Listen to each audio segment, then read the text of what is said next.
Querido Dan, Fala. você, eu me lembro que, pô, foi decepcionante pra mim quando anunciaram, pô, o Dan Stubach está deixando a ESPN. Tá deixando a ESPN. Por quê? Porque eu sou mais o público da ESPN do que o público da novela.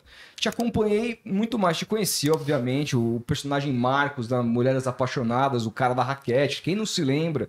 Todo mundo te conhecia, porque a novela ainda é um colosso absurdo. A gente tava falando até que, antes de entrar no ar, que hoje a audiência de Pantanal vai ser maior que Game of Thrones no mundo inteiro. É um colosso absurdo. Mas, pro Rodolfo, aquele moleque que não saía da frente da TV vendo em ESPN e acompanhava você no Linha de Passe, apresentando o Bola da Vez, comentando nos bate-bolas da vida, às vezes como comentarista lá, me fez falta.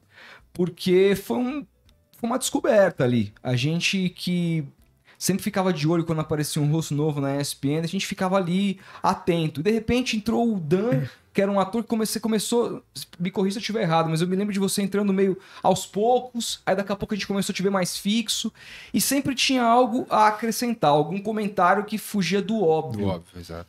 Como é que foi pra você essa transição de atuação pra acabar comentando esporte? Como é que você entrou na ESPN e como é que foi essa saída, assim? Me conta um pouquinho disso. Pô, cara, que legal tá aqui. E que legal ouvir isso de vocês que gostam de futebol de verdade também. Porque era esse desafio, né? Uma coisa é eu gostar de futebol, a outra é eu saber falar de futebol, sim ou não, e a outra as pessoas que gostam de futebol me aceitarem como comentarista também.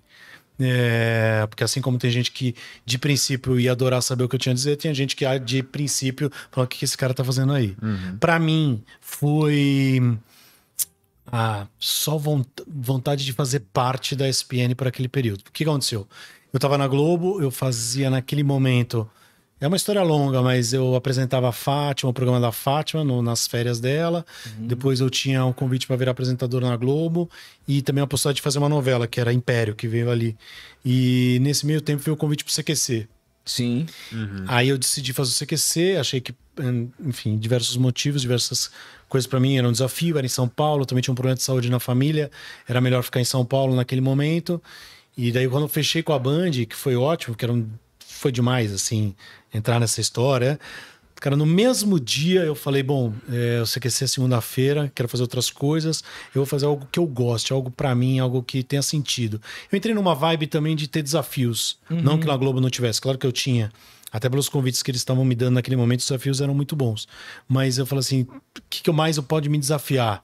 E eu acho que também quando você tem problemas de saúde próximos, você tem a noção do tempo. A noção do tempo que te dá aquela pressa ou aquela urgência de fazer coisas que você goste antes que o tempo esgote, né? Ou se cercar de pessoas que não realizaram sonhos que eram absolutamente óbvios. Quer dizer, a dimensão de trabalhar na ESPN ou trabalhar com esporte não era essa, mas era algo que eu gostava. Então aí eu fui e... Eu não lembro se eu bati na porta da ESPN, que é o que eu estava falando para você antes do programa, mas eu lembro de, acho que... Não sei quem intermediou a conversa. Eu cheguei no Arnaldo. E aí eu falei, Arnaldo, eu queria conversar com você. E a gente foi almoçar no lugar que ele mais amava no mundo, lá o italiano, na Vila Madalena, Pasquale. E fui eu, ele, e levou o Palomino, naturalmente, que era o chefe. E eu falei, cara, eu queria trabalhar com vocês. Aí os caras, hã? Você não tá na Globo? Você não vai fazer a novela? Não, não vou fazer o CQC. Acho nem sei se as pessoas sabiam ainda. Mas eu quero trabalhar com esporte, eu quero trabalhar com vocês. Aí meus caras...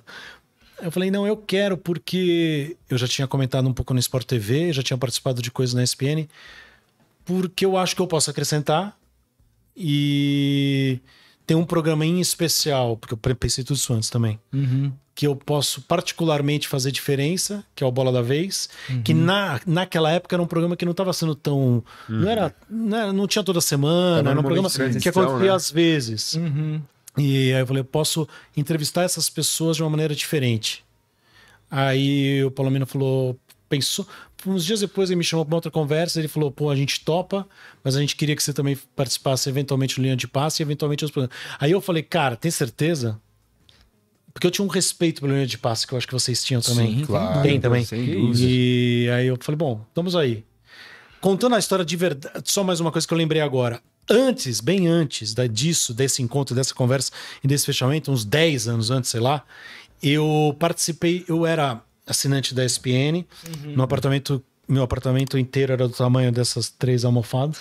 Eu dava aula de teatros e eu assinava a ESPN e mandávamos mensagens. Não sei se por telefone, acho que por fax, cara, por fax. Sim. Pro Bola da Vez, exatamente. Nossa. E eles me selecionaram, porque eles selecionavam um assinante por programa para participar de um outro programa. E eu fui como assinante escolhido. Era um programa com o Bebeto de Freitas. Sim. Tem essa imagem por aí, eu molequinho, bem molequinho, assim. E eu participo, faço uma pergunta pro Bebeto, aí o Bebeto chora. Caralho. Aí depois disso, quando passou o Bola da Vez, os caras falam, meu, o Dan faz os caras chorarem desde que ele era... Porque o Bruno passou a pergunta, ele se emociona. E ali o Trajano, quando acabou aquela participação minha, eu, moleque, assinante, uma semana depois, se eu lembro como se fosse agora, ele me chamou lá na ESPN pra conversar e falou, cara, você é assinante, o que você faz? Eu sou ator. Ah, você é ator, você quer virar apresentador? Quer participar com a gente aqui da ESPN? Eu era moleque, eu tinha 20 anos. Eu falei, quero. Aí ele me botou pra fazer um teste pra um programa, que daí que foi o erro, né, pra mim, pelo menos, que era um programa de esportes radicais, dos quais eu não entendo nada. Sim. E que era com uma outra apresentadora que era ótima. E ela arranjou, não sei se era Renato Falzoni, quem que era. Mas enfim, poderia ser. Que foi candidato agora. Foi candidato agora, estadual, né? Infelizmente não foi eleito. Eu votei nela. Ah, então. Tá aí, Votei nela. olha só. E não sei se era Renato ou não.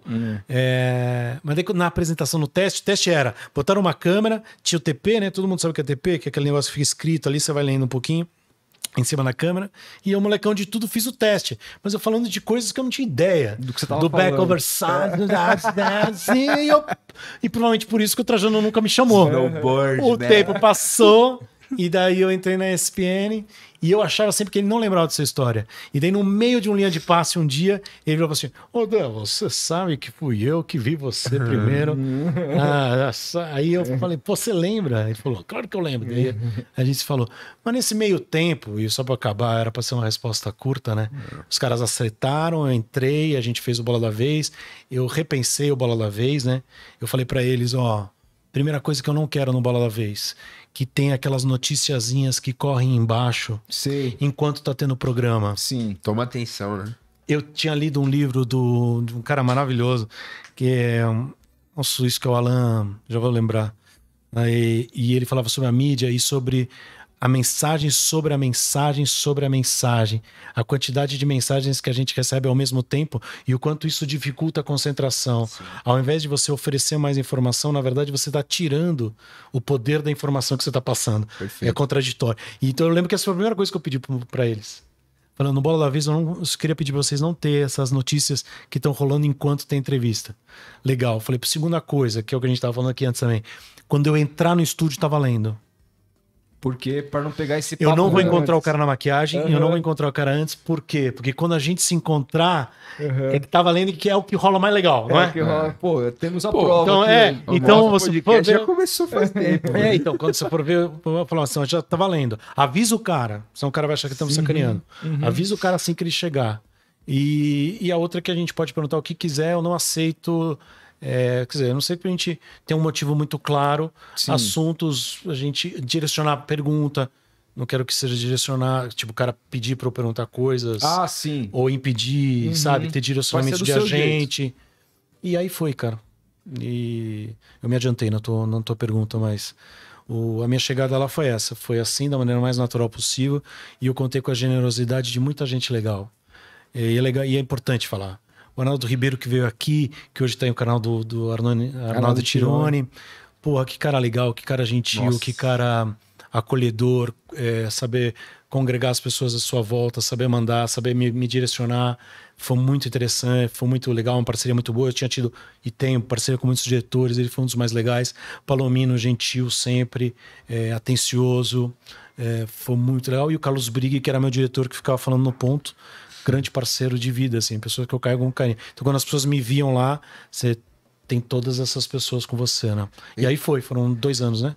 1 ano e meio, 2 anos. Acabou porque a Globo me chamou pra fazer Força do Querer. Sim. E que era uma novelão, e assim, bem legal. E eu cheguei pra eles e falei assim, se vocês não quiserem que eu vá, vocês têm uma... Putz, eu não vou parar de falar, gente. Vocês querem que eu pare? Não, imagina. Eu cheguei pra eles no final, nos últimos 6 meses, a gente tinha patrocinador, a gente era uma das maiores audiências do canal, tava indo super bem, e principalmente mais do que audiência, sucesso. Tinha sentido. Tava acontecendo. O programa dizia coisas. Então, aí é legal, porque tá bom pra todo mundo. E tinha desafio, e era bom, e as pessoas queriam vir, e a gente queria fazer. E eu falei pra eles assim, vamos estender isso e fazer com plateia, num teatro em São Paulo, ao vivo, ou então grava. Caraca. Mas botar a plateia, botar um produto, bota o patrocinador, pá, vamos ampliar. Né? Ampliar.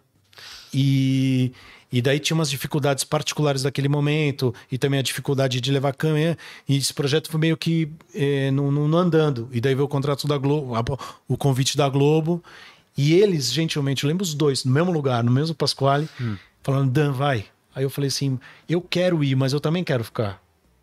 Porque tem sentido, porque tal. O programa já tinha sua cara também, né, velho? Eu acho que sim. Tinha muito sua cara.